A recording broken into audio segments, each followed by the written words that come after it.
Тесттер апалар кайрадан сабактуулай жаңы сабак менен өтө керектүү, өтө пайдалуу сабак болмокчу. Бүгүн дагы бала агрессия көрсөтүп жатса кандай кылабыз? Биз сиздер менен өткөнгү сабакта балдардын агрессиясынын себептери жөнүндө сөз кылдык эле. Эми агрессияга карата кандай мамиле кылабыз? Ошо боюнча сөз кылабыз.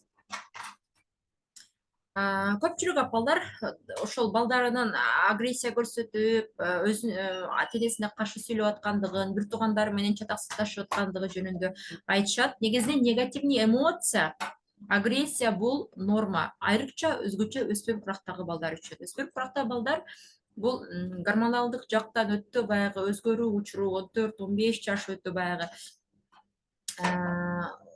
переходный возрасттын туу чокусу убакыт деп айтылат да. Демек, ушундай агрессия көрсөтүп аткан негизинен норма, бала ошол переходный возрасттын кризисин жашап атат. Бул табигый болуп өтүүчү нерсе. Эми ата эненин милдети кандай? Ата эненин милдети бул балдарга эмоцияны туура башкарганды үйрөтүшүбүз керек. Алгач эми эмоция дегенде буга чейин алдыңкы сабактарда айтылган апа өз үстүнөн иштеш керек. Апа өзүнүн сезимдерин, эмнелерди сезип жаткандыгын түшүнүш керек. Апа өзүнүн тааныш керек. Апа өзүнүн эмоцияларын көзөмөлдөгөндү, туура башкарганды, эмоциясын экологичный деп коет, табигый билдиргенди үйрөнүш керек.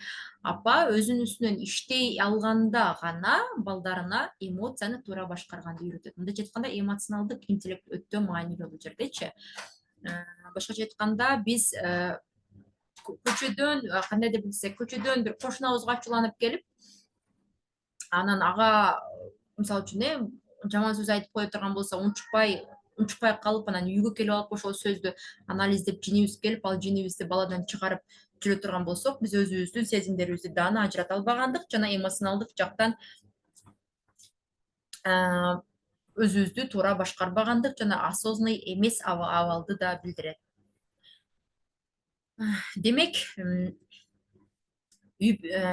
Демек, балдарга агрессия көрсөтүп жаткан учурда бир гана ата эне өзүнүн жүрүм туруму менен гана үлгү боло алат да. Мындайча айтканда, үй бүлөдө ата менен апа бири-бирине агрессия көрсөтүп, кыкырып, бакырып, урушуп аткан болгон болсо, аны көргөн бала бул ачууланса, кандайдыр бир нерсени жактырбаса, сөзсүз түрдө бакырыш керек экен, сөзсүз түрдө кыкырып, урушуп, мышташыш керек экен деген түшүнүктө калат. Бала мындайча айтканда, жакпаган нерсесине ошондой агрессия менен жооп кайтарганды үйрөнөт. Бала каяктан үйрөнөт? Эгерде ошондой эмоциясын туура башкарганды, эгерде үй бүлөдө ошондой мамилени көрбөсө. Биз мисалы үчүн апа менен ата күйөөсү менен бакырып, кыкырып, урушуп алып туруп, анан балабыз кыкырып бизге жооп кайша сүйлөп аткан болсо, таң калабыз да. Сен ачууланба деп анын ачуусун тыйганга да аракет кылабыз, анын ачууланганын кабыл албайбыз. Эмне бул мындайча айтканда эмне деп коет? Өтө туура эместик да. Өзүбүз ошондой мамиле кылып атсак, күйөөбүз жолдошубуз мамиле кылып атсак, балдардан ошол мамилени талап кылып атканыбыз бул өтө эле мындай түркөйлүк десем деле болот да. Же болбосо, эгерде биз күйөөбүз менен бир күн бакырып, кыкырып, урушуп кетип туруп, эртеси күнү кайрадан эч нерсе болбогондой күлүп жайнап, же болбосо кучакташкан мамилебизди баланын алдынан көрсөтсөк, балада бир күн ачууланганда кыкырып бакырса болот экен, бул норма экен, анан ачууң тараганда кадимкидей жашай бериш керек экен деген нерсени гана подсознательно баладан көрүү аркылуу бизден кабыл алат да.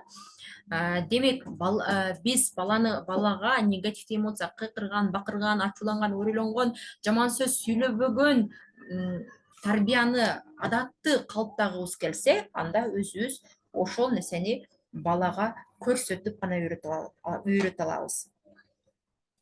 Эгерде баланын эмоциясын кабыл албай, кыса бере турган болсок, сен ыйлаба, сен бакырба, сен кыкырба, мага өрөйлөнбө дей бере турган болсок, балдар эмоциясын жаап калат. Башкача айтканда, ал өзүнүгө сырттан жаман мамиле кылып атса дагы, аны бирөө капа кылып атса дагы, бирөөнүн сөзү ага жакпай атса дагы, унчукпай койгонго, эмоциясын жутуп койгонго үйрөнөт. Натыйжада мындай балдарды келечекте шефтери, башчылары, начальниктери, же болбосо сырттан классташтары, чоң адамдар, же болбосо турмуш кургандан кийин күйөөсү же аялы ага карата ар кандай басынткан, чек арасын тепсеген мамилелерди кылса дагы ал бала жооп кайтарбай калат. Себеби ал эмоциясын кичинекей мезгилинде басып үйрөнгөн үчүн ошол нерсеге убагында мындай жооп бергенди билбей калат экен. Демек, балдардын сезимдерин тыйбайбыз, сезимдерди, эмоцияны туура башкарганды өзүбүз үлгү болуп гана көрсөтүшүбүз керек. Экинчиси, экинчи пунктта карай турган болсок, балдардын курактык кризистерин эске алышыбыз керек. Мисалы үчүн 3 жаштагы кризис бар, бул агрессияга кандай мамиле кылабыз? Бул өспүрүм курактагы балдар эмес, бардык балдарга да туш келет. 3 жаштагы кризис, ошол эле учурда 7 жаштагы да бир аз жарым кризистик абал деле бар. Анан өспүрүм курактагы кризис. Демек, бул курактагы балдардын агрессиясы норма жана сабактын башталышында айтылып өткөндөй, ошол кризистер эске алып, ошого жараша туура мамиле кылганды үйрөнүшүбүз керек экен. Же болбосо кабыл алышыбыз керек. Башкача айтканда, биз курактык кризис экендигин кантип билебиз? Эгерде үй бүлөдө апа менен ата тынч жашаса, мамилеси бири-бири менен гармонияда болуп, түшүнүшкөн, аябаганда үй бүлөдө тынч атмосфера болгон болсо, дагы эмне десек, атанын дагы апанын дагы темпераменти оор басырыктуу, спокойный, тынч, мындай сылык, жөн, спокойный, оор басырыктуу адамдар болгон болсо, анан балабыз ортодон эле баягы кыкырынып, бакырынып ойролонуп аткан болсо таң калышыбыз мүмкүн. Ушул учурда биз билишибиз керек экен, бул өспүрүм курактын кризистик абалы, же болбосо 3 жаштык, 7 жаштык кризис абалы деп гана ажырата алабыз. Айга чейин үй бүлөдө агрессия кыкырып бакырык болуп турган болсо, анда бул башка кеп. Үй бүлөдө тынчтык боло туруп балдардын агрессиясын көрүп аткан болсок, бул өспүрүм курактын кризистик абалы деп түшүнсөк болот. Негизинен балдардын ошол бизге агрессия көрсөтөбү, кыкырабы, бакырабы, кандай мамиле кылып атабы, оройлонобу, бытыңдай тарынабы, эмне кылып аткан болсо дагы биз ага жумшак мамилебиз менен, сылык мамилебиз менен бала кандай болуп атса дагы, агрессия көрсөтүп атса дагы жакшы көрөрүбүздү билдирип турушубуз зарыл. Кейинги пункт, эгерде бала агрессиясын бир туугандарына көрсөтүп жатса кантебиз? Үй бүлөдө бир туугандардын чатагында урушту көбүнчө өспүрүм курактагы балдар баштайт. Анткени булар эмоциясы туруктуу эмес, агрессиясы чыңалган абалда болгондуктан өспүрүм курактагы балдар баштайт. Эми эмне кылабыз эгерде балдарыбыз ошо чатакташып аткан болсо? Мүмкүн болушунча аралашпайбыз, өздөрү проблемасын өздөрү чечкенге таштап коебуз. Башкача айтканда, бир туугандардын чатагы бул норма. Анткени балдар бир туугандар бири-бири менен чатакташып атып, конфликттен чыкканды, чатакташып атып мамиле кылганды, чатакташып атып өзүнүн чек арасын коргоп, өзүнүн оозунан нанын ашын алдыртпай турганды, мамиле кылганды үйрөнүшөт. Демек, бир туугандар чатакташып атса, аралашпайбыз, качан аралашабыз? Чектен ашып кеткенде, өтө курч абалга жеткенде, же кол көтөрүп физикалык абал деп коет, жана мушташууга бара баштаган болсо, бири-бирин ура баштаган учурда, анда ошол учурда гана аралашабыз. Бирок ошондо дагы, мисалы үчүн, эки бир тууганын алдында бири-бирин урушпайбыз. Башкача айтканда, бирден жалгыз датып алып туруп, жөн гана эмне болгондугун гана сурап коебуз, анан мен сени жакшы көрөм деп кучактап коебуз. Ошондо бир туугандар тиги мени жакшы көрдү деп гана ойлоп калышат. Анан эгер бир туугандардын мамилесине эч качан сен чоңсуң го, кичинекейге теңелбе, кичинекейин сен албай экен го, байкеңе теңелбе деген сөздү эч убакта айтканга болбойт. Бул сөз балдарды психикасын сындыруучу сөз экендигин түшүнүшүбүз керек экен, апалар. Андан соң, демек, көбүнчө апалар балдарынын агрессиясын бул гиперопека, ой, не деп койдур жанагы гиперактивный балдар деп ойлошот экен да, гиперактивный, менин балам гиперактивный депчи. Жок, гиперактивный балдарды диагнозун бир гана врач коет.